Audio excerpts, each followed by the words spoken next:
domin kai ne wanda ya sanyo walƙiya wacce ta haska gidan yar yayi kunjiya.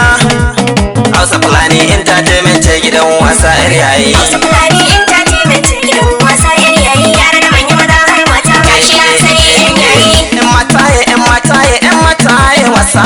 Yan nanaye yan nanaye yan nanaye wasa. Yan mataye yan mataye yan mataye wasa. Yan nanaye yan nanaye yan nanaye wasa. Hausa Fulani Entertainment ce gidan wasa yar yayi. Yara da manya maza har mata gashi ya sani yan yayi. Masu kiran casu zo gani, na rike ganga ta zo gani, in kin biye sautin zo gani, ne da salo fa na zo mai yayi.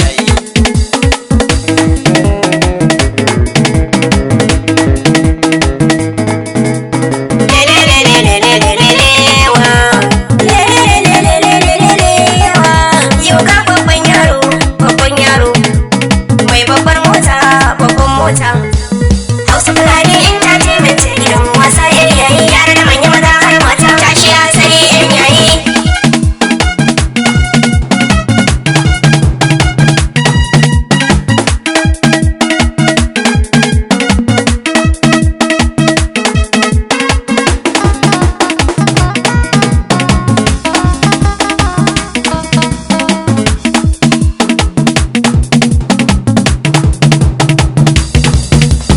Hausa Fulani Entertainment ce gidan wasa yar yayi. Yara da manya maza har mata gashi ya sani yan yayi. Hausa Fulani ne tushen wasa, tabo tabo gaye kallon wasa, kar da kabar dabi dangin wasa, dama da hauni gane gwanin wasa.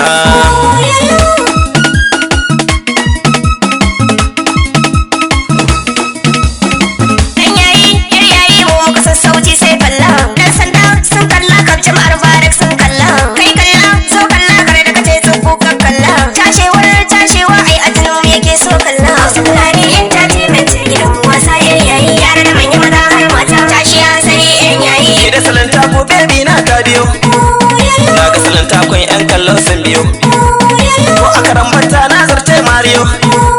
Hausa Fulani Entertainment ce ta zamanin yan yayi. Hausa Fulani Entertainment ce gidan wasa yar yayi. Yara da manya maza har mata tashi ya sani yan yayi. Yan mataye yan mataye yan mataye wasa.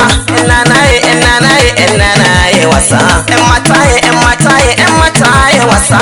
Yan nanaye yan nanaye yan nanaye wasa. Hausa